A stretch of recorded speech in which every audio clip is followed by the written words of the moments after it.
नमस्कार मंडळी. हे पहा, मी चालले वस्तीवर, झोपेल होते मी, तर आरतीचा फोन आला. म्हणजे ताई मला जायचंय. म्हणजे त्यांचं काय नक्की नव्हतं जायचं. मी झोपलेली होती. मला जर आज लई थकल्यासारखं झालंय. ते कशामुळं काय माहिती, उन्हामुळं काय त्रास होऊ राहिलाय जरा. तर हे पहा, त्यांचे कपडे माझ्याकडे होते. तर मला वाटलं 2-3 दिवसांनी जायचंय, कारण की किरण घरी नाहीये. तिकडं कुठं बाहेर कर्नाटक काय गाडी भरलेली आहे. मग तो येणार होता घ्यायला, पण तिने अचानक फोन केला, ताई आम्ही चाललोय म्हणे, तर तुम्ही येता का नाही. तर ते चालले म्हणल्यावर मग आता कसं काय नाही म्हणता येईल. मग त्याला भेटून येते मी आणि त्यांचे कपडे पण देऊन येते. तर पाहू आता काय म्हणते काय नाही. आम्ही तर यशला नकोच जाऊ म्हणत होतो, पण यश काय ऐकणार नाही आणि त्याचे मम्मी पप्पा पण काय ऐकत नाही. जाऊ दे उद्या त्यांच्या पद्धतीने, जसं त्यांना पटन तसं आपलं सांगण्याचं काम होतं. पुढचा निर्णय त्यांचाच आहे. तर भेटूया आपण वस्तीवरती. त्याची 6,000 काहीतरी झाली राजपाल.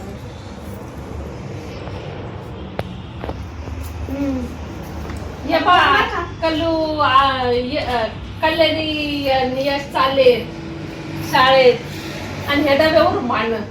आमच्याकडे तसंच पडलेलं आहे. मी तेच म्हणलं, मला सांगायचं ना, मी आणला असता तुम्हाला जर तसेच लागत असते. कारण की आता माझे लेकरं झालेले मोठाले, एक जात आहे कामावर, एक जात आहे कॉलेजला. पण मग आता डबे कोण नेत आहे. त्यांना घरी झाल्यावर स्वयंपाक खावत नाही, डबे कधी न्यायचे लेकरं माझे. माझ्या बाईचं जरा हे नाही नाही नेत, सगळे कॉलेज राहते ना, त्याच्यामुळे मग तो काय डबा नाही नेत. तर हे पहा, माझ्या दादाचे बाईचे याच्यावरून भांडणं. मग मी तेच म्हणलं, डबा मला सांगायचा, माझ्याकडे होता, मी आणला असता. आता किती 5 का काय वाजले, त्यांना आता जायचंय. त्यांचा पप्पा काही येणार नाही वाटतं घ्यायला. आम्ही घाई आलो. त्या साडीला टिपच मारली मी. पिको काय करायला म्हणलं, बाई वेळ नाहीये. मम्मीची. आणि मग कल्याणीच्या पण याला टिप मारली, कारण की थोडासा ढिल्ला आहे आणि सगळे टिप मारून दिले. म्हणलं मग यांच्या तयारी, मला येऊसर तयारी झाली असेल तर येतं तसेच बसले. काय झालं बाई, काय तुला लागत हो? तिला डबा नाही दिला म्हणून गप बसली ती. अगं बाई, माझ्याकडे होता ना, पण मला सांगायचं ना. तू एवढी शिल्लक कारणावरून फुगायचं नाही बाई. हा, एकदम सारखं चांगलं राहायचं. आपल्याकडे मंडप आहे का कुठं आपल्या दुकानात जायचं नाही घ्यायला. पण आमच्या घरी डबा आहे, नाही तर दुसऱ्या वेळेस आली का मी देईन कोणाला तरी. पण जीवापेक्षा डबाच मोठा होऊ राहिला ना ते. पण ते तुझ्या जीवापेक्षा डबाच मोठा होऊन राहिलाय खरंच. ते कोणी कामाधंद्याला गेलं ना, त्यांच्यासाठी योग्य आहे, त्याच्यासाठी पण योग्य नाही तो डबा. कोणासाठी? या यश साठी सुद्धा डबा काय छोटा नाही, डबल डबा आहे तो. वरण भात चपाती. हा, एवढं काय कामाला जायचंय काय तुला. नागर धरायचा, पण ते सेफ आहे बघ. असं सांडायचं बिंडायचं नाही म्हणून त्याच चाललंय. पण आता तिचा जीव कुठं, तो डबा किती मोठा. चांगल्या 2-3 तिला म्हणलं, जण बाई तू कशाला हे करते. आणि डबा नाही म्हणलं लगेच रुसून बसती. बा एवढा जीव आता हिला रुसायचं हे होतंय का. जाय बरं तू तावर पायी हा, ती येते ना मागं. वाढून द्यायचं का. ते कोणतं गाणं आहे ते, मला नाही यायचं गावाला काहीतरी आहे ना गाणं तसं. बाई गठुडं बांधून द्यायचं का, डब्याचं गठुडं बांधायचं. हा, असं रुसायचं नाही. हा, आणि मम्मी पप्पा त्रास नाही द्यायचा, अभ्यास करायचा. हा, हुशार राहायचं. काय तुला पण सांगते, तुला तर नको जाऊ म्हणते. आता तू पाठवलं की तुझ्या आई बापाकडे, तुझ्या आई बापा कोणी काय नाही वागणं करत कोणाचं. हा, नाही म्हणलं तू जीवी हे नाही वर तिथं फिरायला लागत तुला, पार्ट्या बिट्या करायला. तू आता तिला वाटून घेऊ नको पुढचं 10वीचं वर्ष, पण ह्याच मध्ये काय पाहिजे या नवी मध्ये.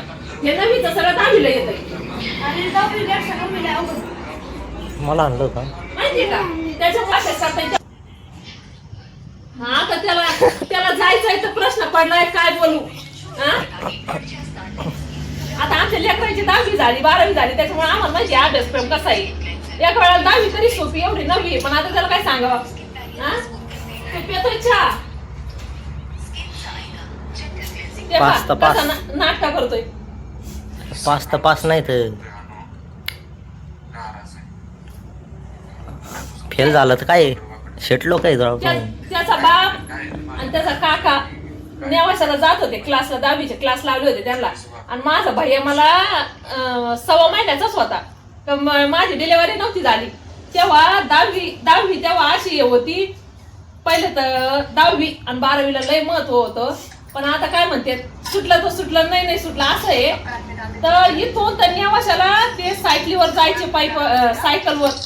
एक दिवस त्याच्या पप्पाची गाडी पंक्चर झाली आणि आमचा लहाना पुढं निघून आला. तर किरण एवढ्या पंक्चर सायकल घेऊन नेवाशातून इथपर्यंत घरी पायी आलाय. असे दिवस काढलेले आम्ही पण आणि आमच्या भावांनी पण. आता आमच्या लेकरांना चांगले दिवस आलेत, पण त्या दिवसाचं यांना सोनं करून घेता येईना. आता त्याला आम्ही काय करावं असं झालं. कधी निघणार आहे कधी नाही, त्यांची आज तयारी व्हायची. त्यांना नवीन कपडे बिपडे घालायचे. जेव्हा जाते तेव्हा वाट लावू आणि आम्ही जाऊ आता आमच्या घरी. तर भेटूया पुढच्या ब्लॉग मध्ये. धन्यवाद.